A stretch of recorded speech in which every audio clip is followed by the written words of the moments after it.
Didática é a arte de ensinar.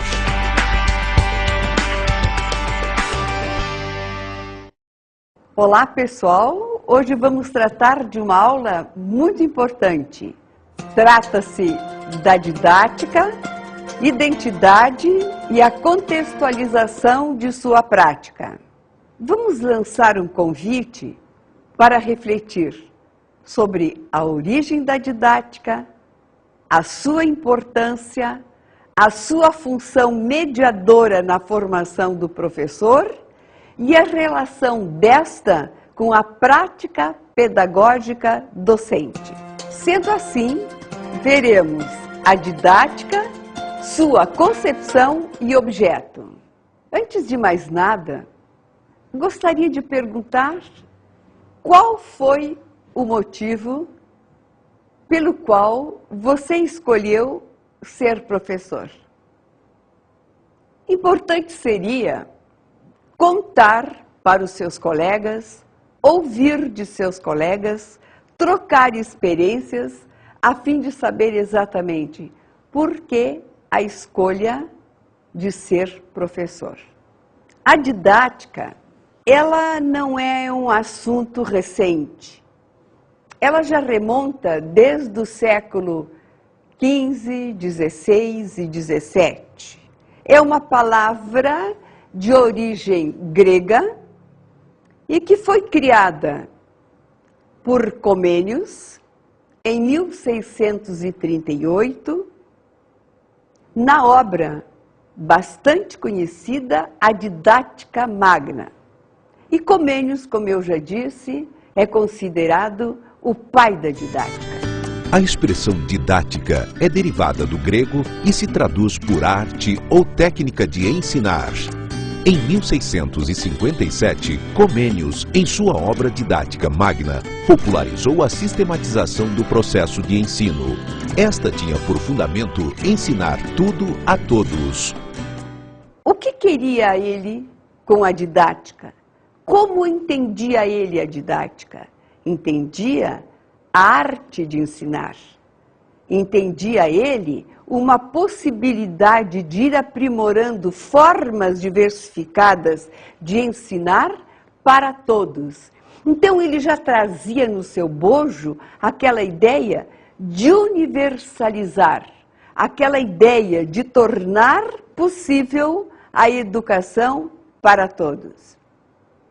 No entanto, este período em que Comênios estudou, divulgou em sua obra Didática Magna, foi um período também de grandes conflitos entre o clero, na idade então medieval, para a modernidade.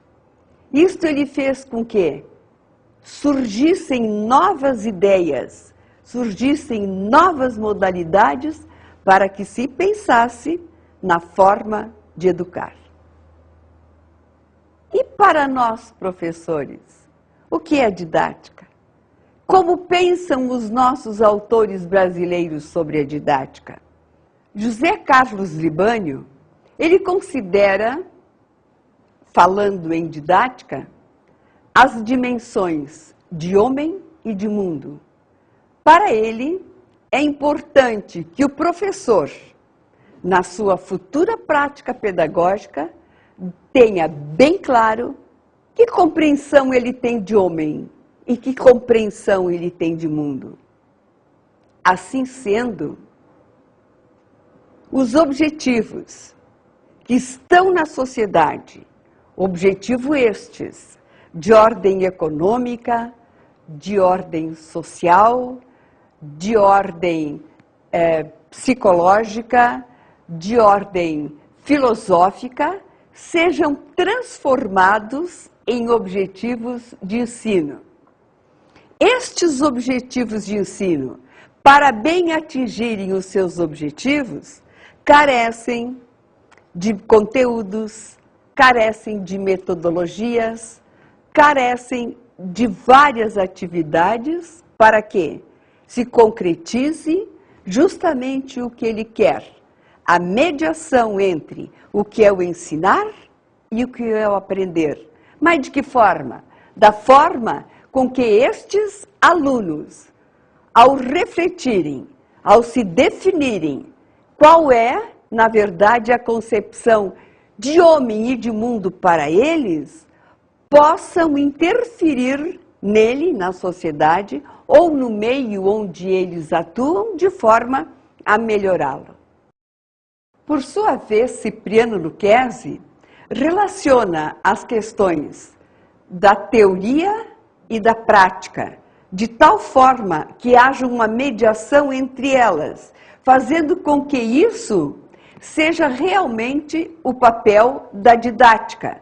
Saber fazer uma conexão entre teoria, prática, para que o papel do professor em sala de aula possa reverter-se numa prática pedagógica articulada com os objetivos oriundos de quê?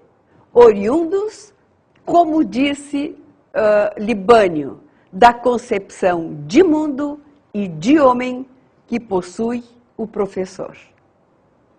Assim, vamos largar já de início um desafio para vocês. Gostaria de ouvir dos professores ou futuros professores qual o entendimento que possuem sobre didática, seu objeto e a importância dela na prática pedagógica do professor. Para você, qual é o objeto de estudo da didática? É o processo de ensino-aprendizagem. O objeto de estudo da didática é o ensino.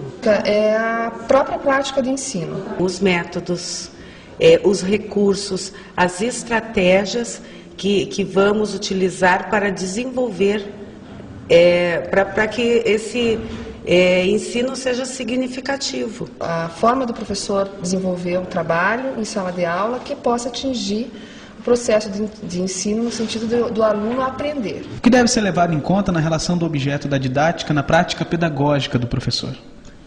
O professor tem que estar muito seguro dos métodos que ele vai utilizar na sua prática. Ele deve ser um objeto de investigação contínua do professor para que ele possa realmente efetivar o objetivo maior, que é da aprendizagem do aluno. Ele tem que ter todo um embasamento teórico bem fundamentado para que quando ele aplicar, consiga chegar ao objetivo final, que é o aprendizado. Deve ser levado em conta, primeiro, o conhecimento que esse professor tem dos seus alunos para pensar estratégias adequadas para atingir esse objetivo, né, da aprendizagem. É o conhecimento que o aluno já tem, né, e o professor tenta resgatar isso e aproveitar o conhecimento que ele tem. E esse professor tem que ser um professor pesquisador, né, que esteja o tempo inteiro buscando novas propostas mais adequadas para a sua realidade de sala de aula, para relacionar os conteúdos, né, enfim, ele tem que estar o tempo, é uma relação muito dinâmica. Né? Muito bem, as respostas foram altamente significativas. Apesar de termos a verbalização diferente, mas no seu contexto, no conteúdo, todas elas convergem, com raras exceções, para a resposta justamente que se quer. Qual é o objeto da didática? É o binômio ensino-aprendizagem. Como surgiu a didática? Recapitulando, surgiu com Comênios, em 1658. E o que ele já preconizava nesta sua ideia, neste seu livro A Didática Magna? Justamente oferecer oportunidades de universalizar o ensino para todos. E não é isso que vocês responderam? A importância do ensinar, a importância do aprender. E estes dois conjugados, de acordo com a visão que se tem de homem e de mundo, operacionalizados através da prática de cada um de nós, através da prática de cada professor em sua sala de aula. Ensino-aprendizagem é um processo em que está sempre presente, de forma direta ou indireta, o relacionamento humano.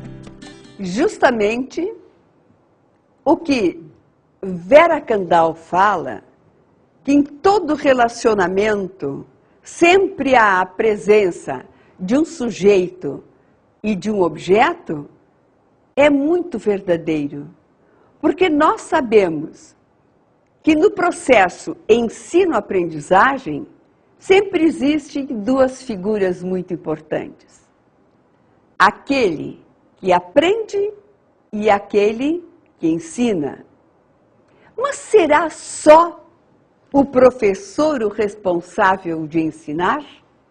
Será só o aluno o responsável pelo ato de aprender? Não. Atualmente a visão ela é muito mais ampla.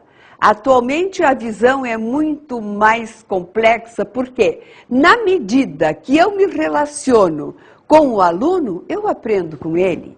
E na medida que o aluno se relaciona comigo, ele também aprende comigo.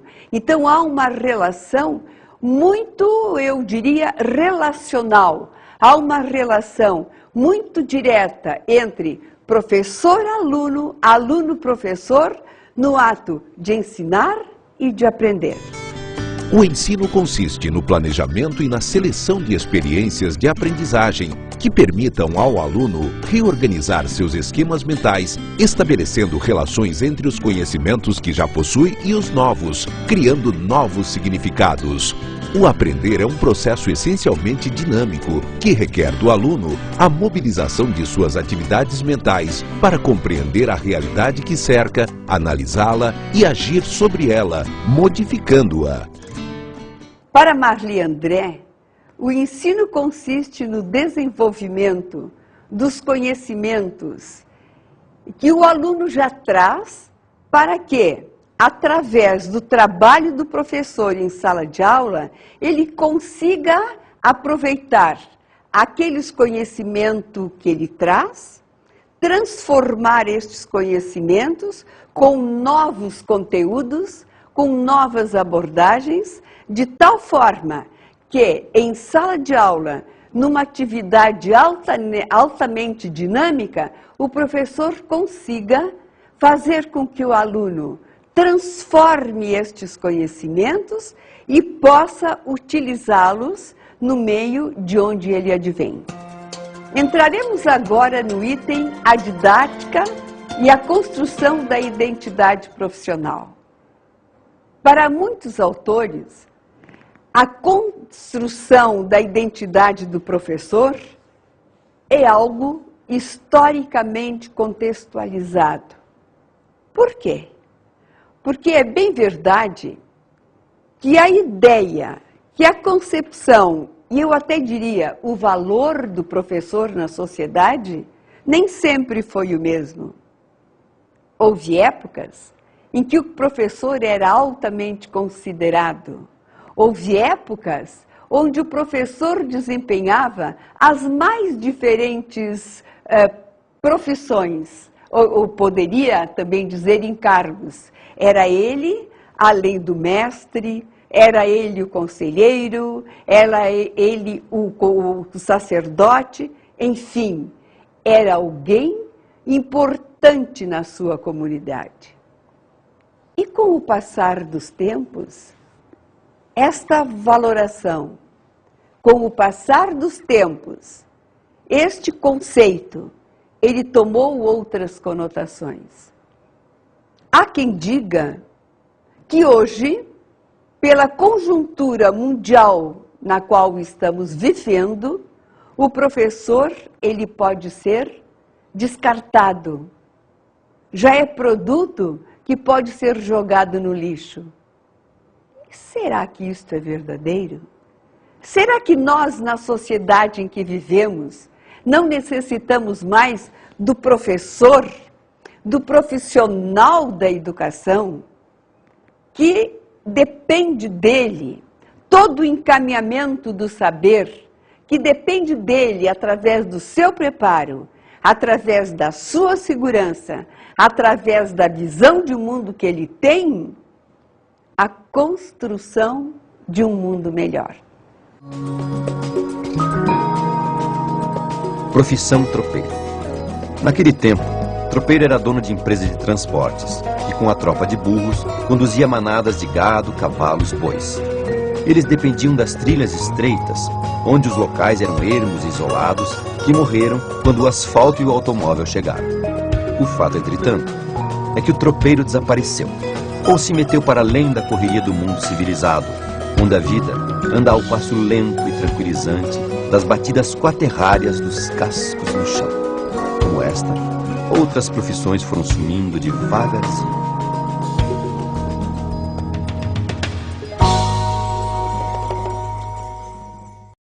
Como vemos em Rubem Alves, muitas profissões, com o passar do tempo, com a chegada do desenvolvimento, desapareceram.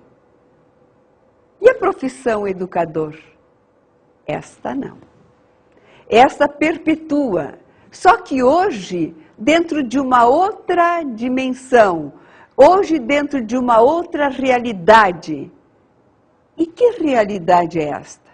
Uma realidade que, para estabelecermos o perfil, realidade essa que, para estabelecermos a linha mestra que conduzirá um bom professor, a necessidade dele refletir sobre várias questões para que a sua identidade se concretize dentro daquilo que se quer para um bom professor. Porque se o professor não meditar sobre as questões que são a ele atinentes, ele não saberá nunca se ele está ou não acompanhando a evolução das teorias, do embasamento teórico, da literatura, hoje tão necessária para a fundamentação, para o respaldo da prática pedagógica do professor. Então, o que esse professor deve, na verdade, tomar em conta? O que ele deve conhecer? Sobre o que ele deve refletir? Deve refletir sobre a função social do ensino, os costumes de hoje, desta época, as questões de valorização, as questões sociais, as questões que levam, inclusive, a fazer com que ele participe de associações, de sindicatos, enfim, globalizando tudo que eu estou dizendo, o professor deve ser alguém altamente engajado no seu tempo.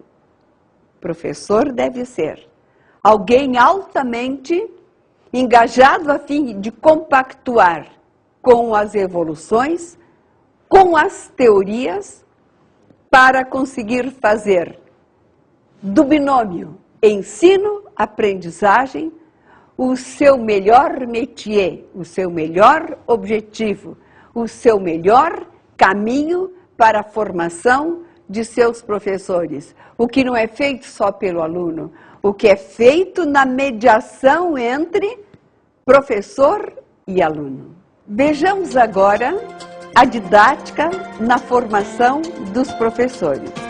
Para Libânio, com relação à formação do professor, ele indica duas dimensões. Primeira, a teórico-científica. Nela, ele aborda questões de ordem acadêmica e de ordem mais prática. Por exemplo, de ordem acadêmica, é toda aquela fundamentação que o professor aprende na academia, aprende nas agências formadoras, aprende nos cursos profissionalizantes, se for o caso do magistério. Então, aí ele terá desenvolvida disciplinas tais como história, geografia, língua portuguesa, inglês. E, por sua vez, as disciplinas de ordem mais de cunho teórico, ele terá a filosofia, ele terá a sociologia, ele terá também a psicologia, entre outras.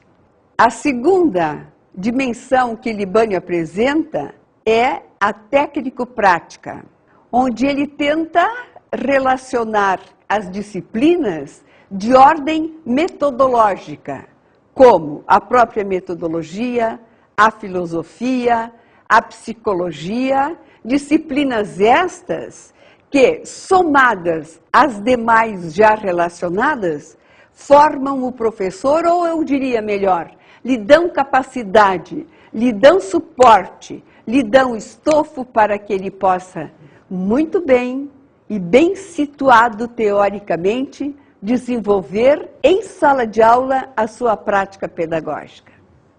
Vamos ver o que Cipriano Lucchesi nos diz no texto Educação e Sociedade, Redenção, Reprodução e Transformação. Primeiramente, vamos ver o que Lucchesi diz com respeito à redenção. Para ele, a educação é a redentora da sociedade. A educação tem a força de salvar a sociedade. E como ela é dada? Ela é dada de uma forma muito neutra. Os aspectos filosóficos não são encarados, não são considerados, não são tomados como pontes, como índice, como pontos de partida para analisar o mundo aqui está. Então há uma visão muito idealista, bastante sonhadora, diria eu, em considerar que a educação tem este poder, que a educação tem esta força de redimir a sociedade assim como ela se encontra.